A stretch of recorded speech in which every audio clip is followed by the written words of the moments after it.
Um, yeah, born out of sheer, basically. Like 100 and what game? Um, anyway, so what have we learned about this villain? Uh, Like almost something you can't even. Alright, we're getting this in. Oh, oh, come on. Royal Flush. No?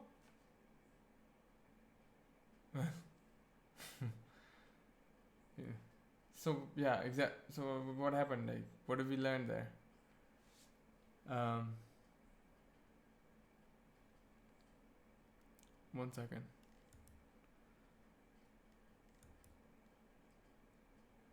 Like, from the first hand, we kind of learned that, like, when there was that board, like, really dry king high board, like, king 6, 3. Like, we opened, we checked with a king, like, top pair, and he checked back. So, like, I think he should be betting there when it checked to. So, and then on the turn, he kind of gave up on the. mm, He gave up on our donk, right? With our donk. So, so what basically happened was, essentially, he kind of. What's the first thing I adjusted, man, in terms of like exploit? Like, I didn't want to exploit that guy at all. Like, he's putting in money. Like, it's the most basic thing. I'm not gonna think about like how to, like, oh man, I'm gonna just beat this guy because he's just like stupid. I'm gonna widen my ranges too. No, I just started opening 2x instead of my usual, like, at 75 big blinds at least. Because even in the second hand, we basically kind of realized he didn't know much about like flop texture. The hand with the queen, the when he had queen, whatever, queen 5 on like a 4 card flush, 4 card straight.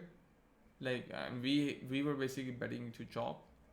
Uh, I think we chopped there more than anything, and he just called, not realizing that there's the 4 card, straight.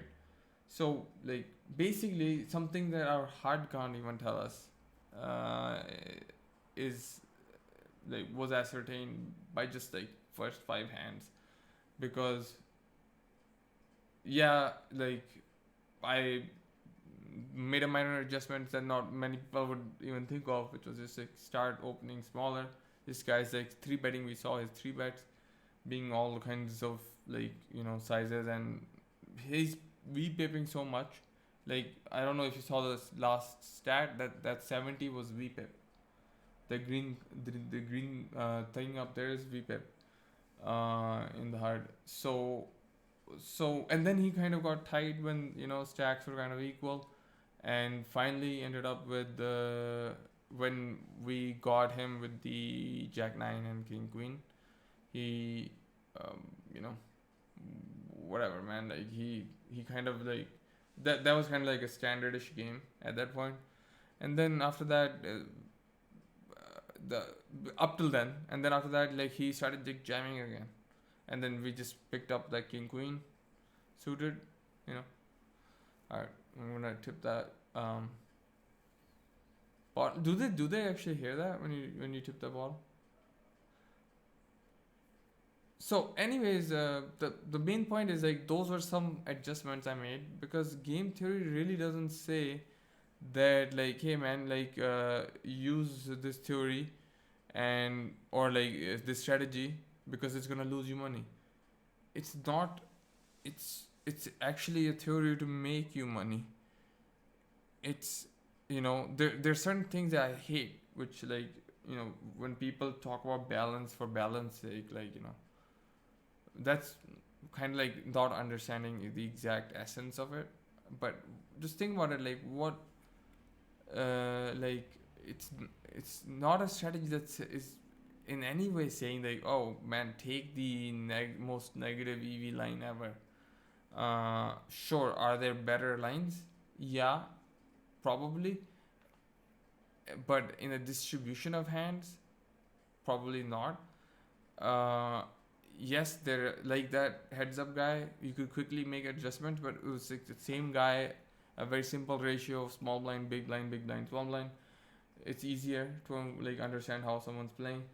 But in the MTT with like various stacks and stuff, like it's better to use like a standardized like in Pio. What am I doing? Like basically, what is it helping me with? It's basically helping me with. It's full.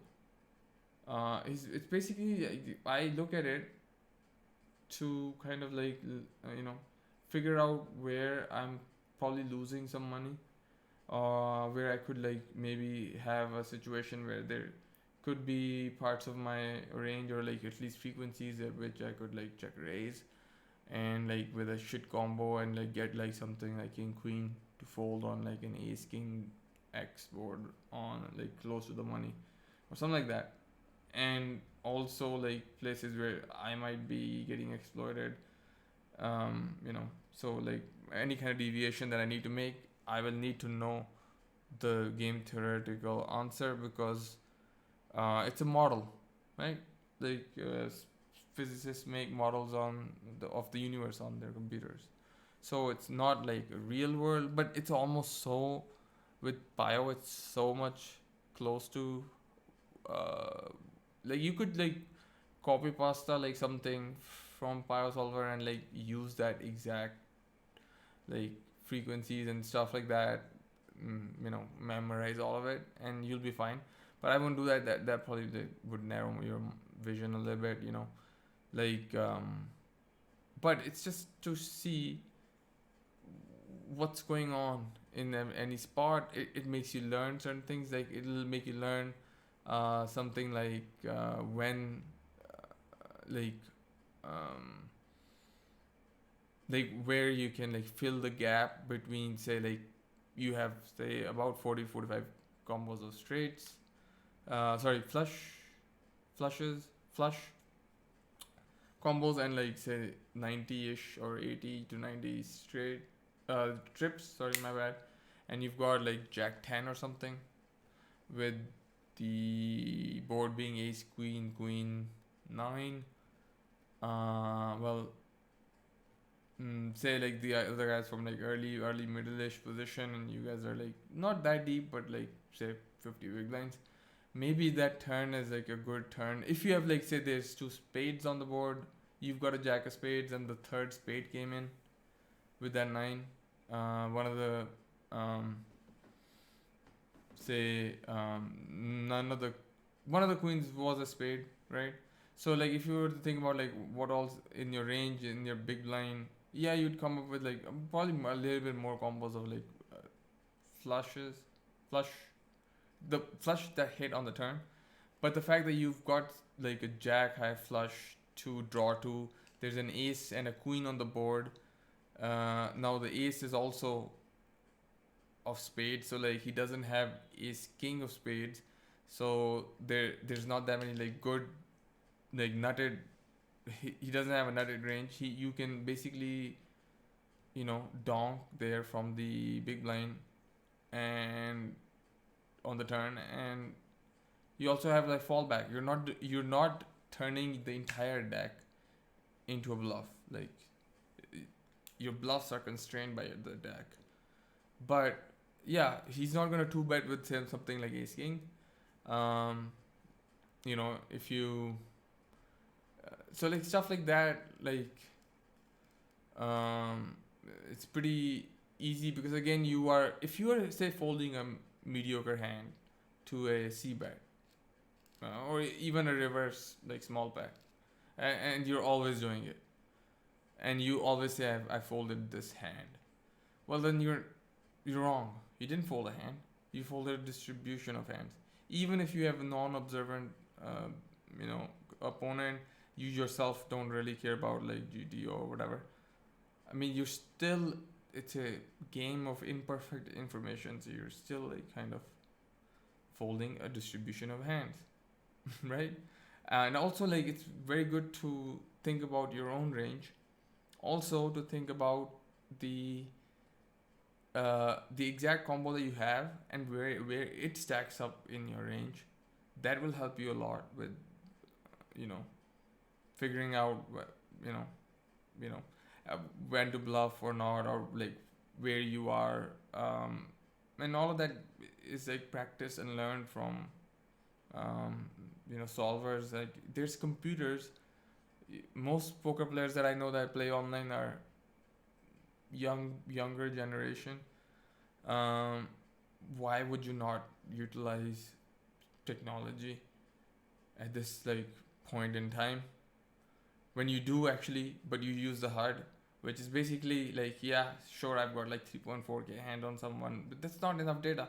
I can show 3.4K hands of any set of my data, any particular set, and it'll have like some different stats from another set. Like the numbers converge after a very short time, yet for the heads up game, we saw that you can make some adjustments really fast.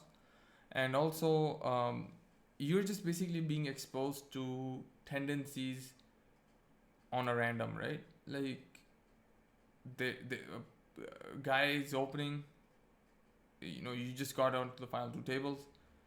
He could just be like opening the any two. He could just be opening any two. Um, um, Cards is what you think because you've seen it like 4 or 5 times now. But the thing is, wait, hold up. Here, do we just give him a walk, or well, in the freeze out this seems fine, but here, what are we inducing? That's a lab. What are we inducing here? I don't know.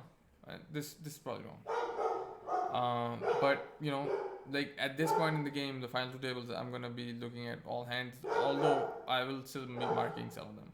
But anyways, so small mistake, because I should again go look at. I have now like about 1,000 hands that I've marked that I haven't looked at because I've been like solving other sims. Anyways, getting back to my point, with that Jack 10 hand, for example, it's a very good situation to fill up some of your gaps in your trips and your flush combos with a hand that has some equity. So it's like an equity based, like your bluff sizing might be dictated by your equity and your blockers. Uh, and equity, I mean like equity to fall back on. Like so, if a king comes, all of your bluffs come in, then you have to like size down. Because yes, the big blind versus like early position like can have all the jacks. Well, only Jack 10 would be the. So let's say you were 50-40 big blind. Anyways, there are many examples you can think of in this scenario. It's good to have like the what do you call it, the like hand matrix with you, the matrix of hands. That's really kind of cool, because that'll help you with sometimes, I mean like why like that's probably the only thing that I would like sometimes just keep in mind. It's really quickly like gives you like a good like combo counting is easier, but it's actually very easy. The board is so symmetrical. Here, I hate kind of being in this situation with like reshove stacks in a PKO. The game goes so like crazy. But anyways, what else was I saying?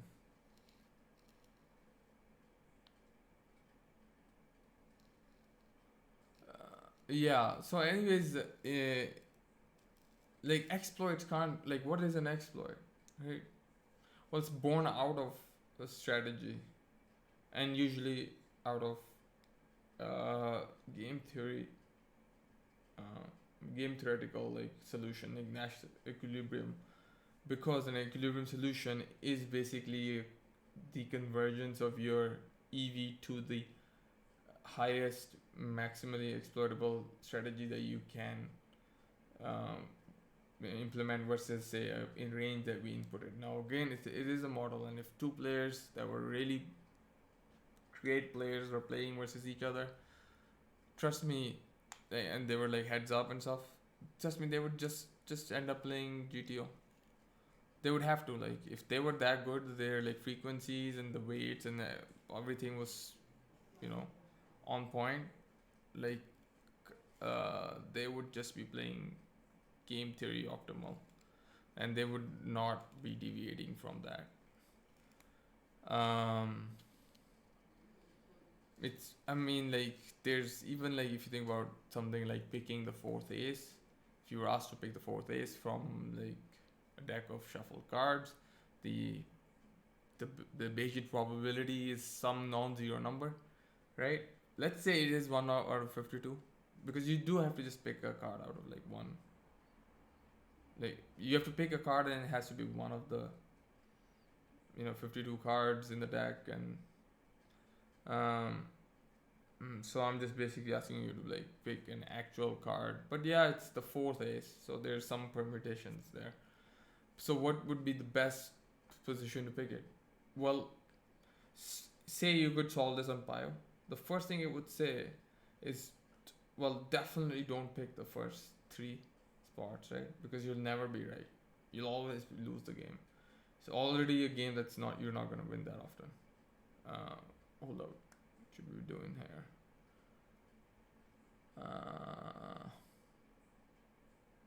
Yeah, fold. Yeah. What am I thinking about? It's fold. But anyways, so what would you be doing? Yeah. So anyways, you'd just be. I forgot what I was saying. Gosh darn it. What was we talking about? Ooh. I'm gonna make a part 2.